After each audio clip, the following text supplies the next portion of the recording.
What's up everybody, it's Man of Low Moral Fiber here. My name's Luke, and in this video I'm going to be continuing my Outlaws playthrough.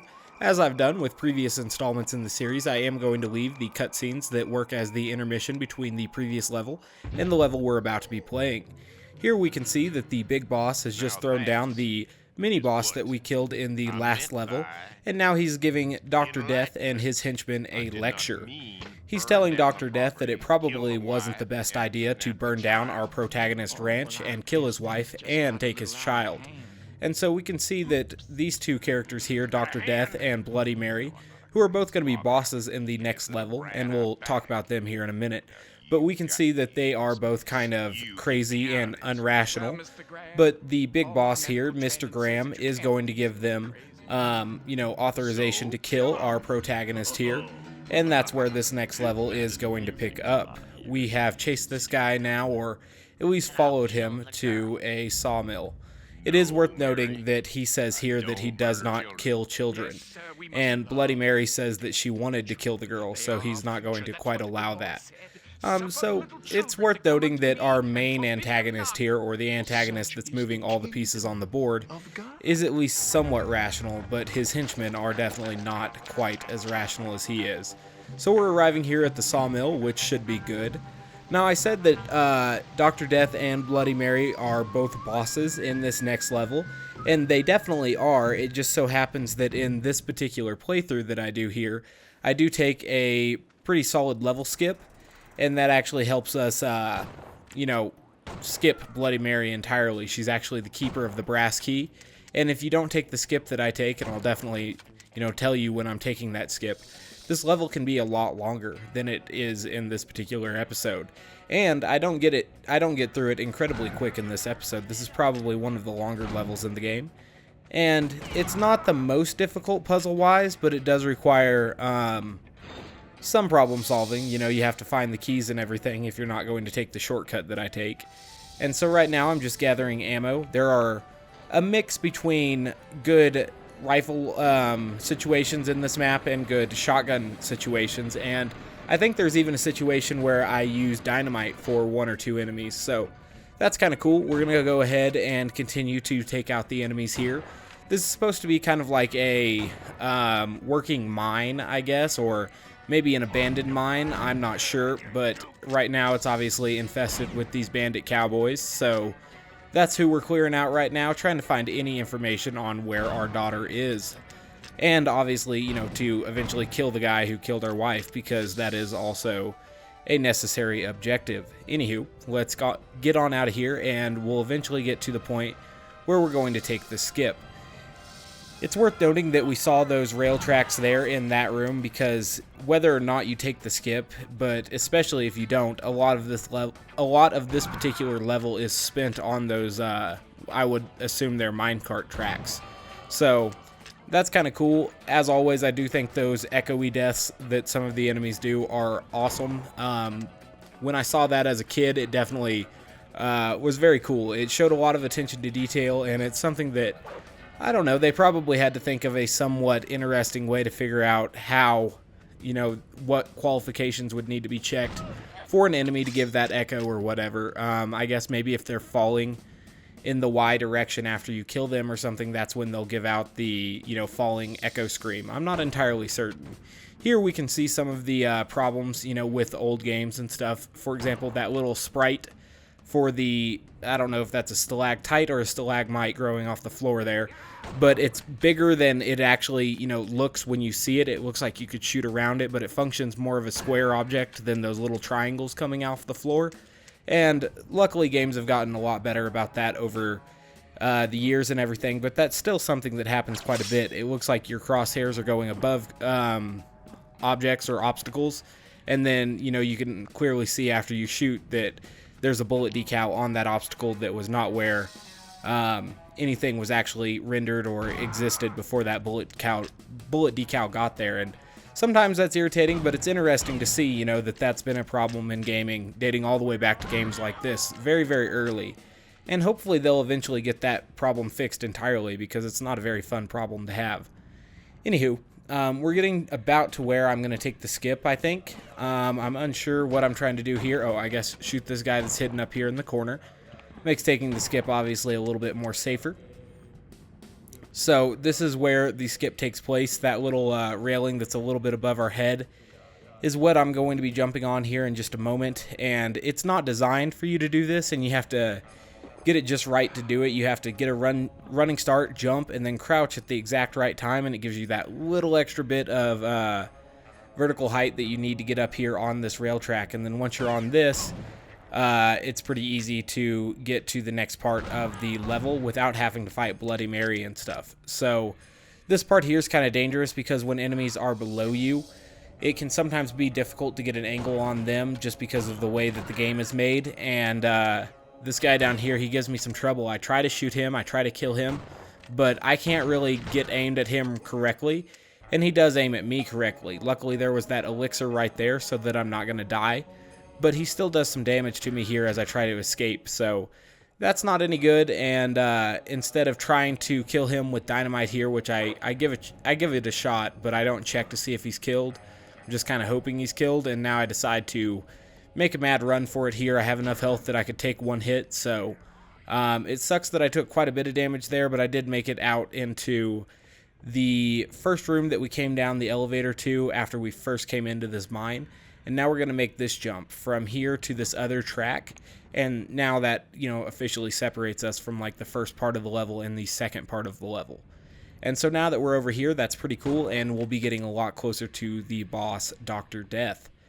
Now, it probably would have been cool to kill Bloody Mary as well, but this skip does save a significant amount of time, and it's how I figured it out as a kid, so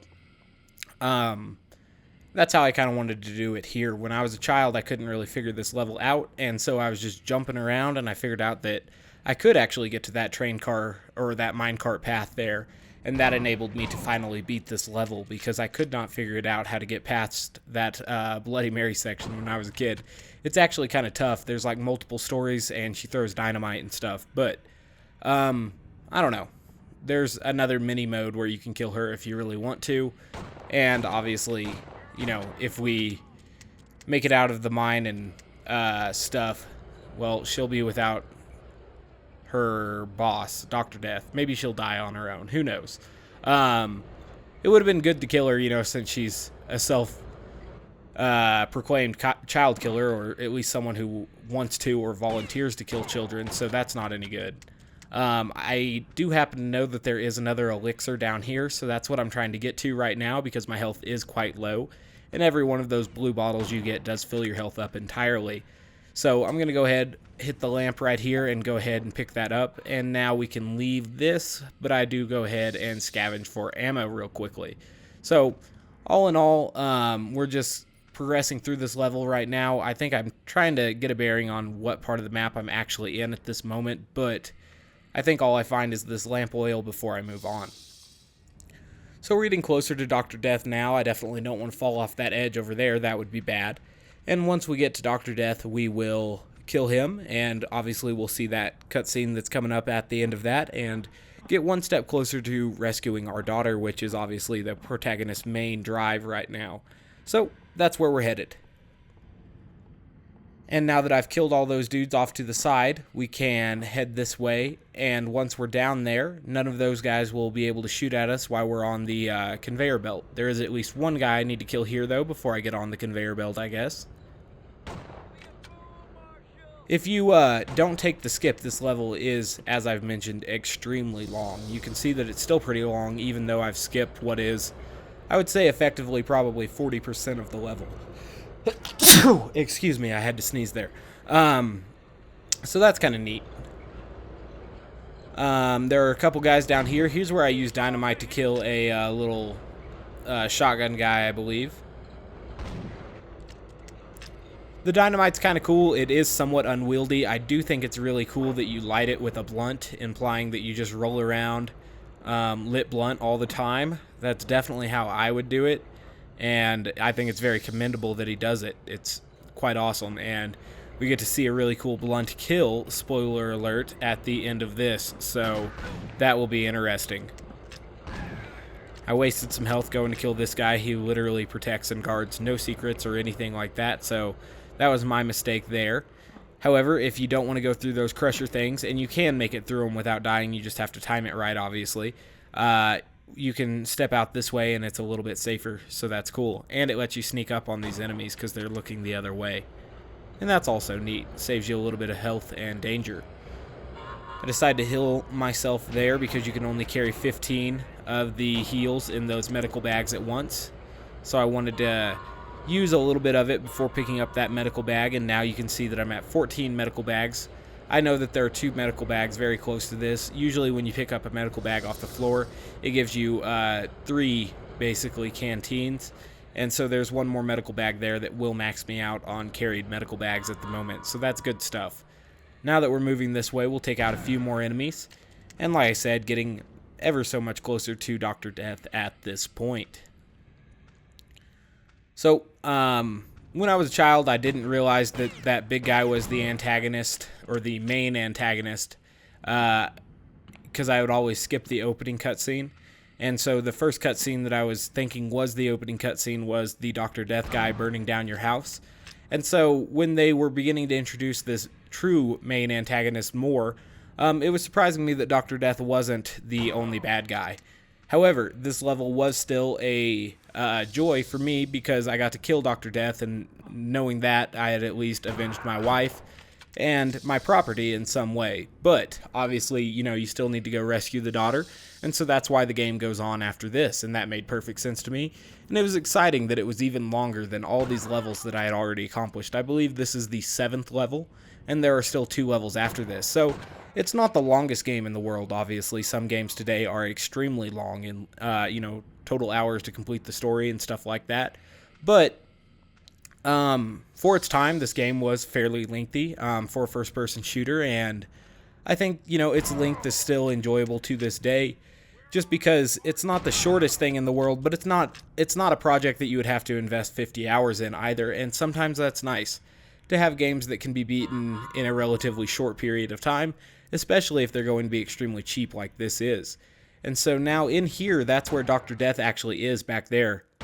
We kill him from a long distance away right here. And so that's pretty cool because we didn't have to kill any of those other guys in there. So that's kind of neat, and it's good, you know, to get this guy on the run here. Somehow between the cutscene and now, Marshall has killed all those other dudes for us. Or between where we first shot at him, the start of the cutscene, and now, Marshall has got through all of the rest of those guys in his little hideout, and he walks up here on this guy. And so he's going to tell us where our daughter is, or maybe he's going to give us a hoax about where our daughter is, maybe spin a tale. But Marshall says, you know, that he needs to give us that information, and if he tells us correctly where the little girl is, that we're going to come back and free him. So, even to his last moments here, this guy is both heinous and sarcastic. So, it's pretty funny here when Marshall decides to kill him with his blunt, and it is definitely probably, I hate it when I say that. I would say it's definitely the coolest kill in this particular game. In fact, looking at it now, it's one of the cooler kills I've seen in a long time. Lights up his blunt here, and then he gets all pissed because this guy's talking smack about his wife. And he's like, you know what? I ain't coming back for you, you stupid piece of shit. But you ain't gonna hear me kill you either. So that's pretty cool. It's just a very badass move. He walks up here over the edge, and he just leaves the blunt on top of the rope. Now, he'd have to have a hell of a cherry on that to burn through a frickin' inch-thick rope like that. But either way, it's totally badass. Hollywood should borrow that one because that is a cool kill. That is pretty damn awesome. And so now we're going to ride up on these cave dwellings in a moment, and that is where the next episode will start. As always, guys, I do thank you very much for watching. I do appreciate it, and I will be sure to finish this series sometimes in the near future. One more time, thanks for watching. Hope to catch you next time, guys.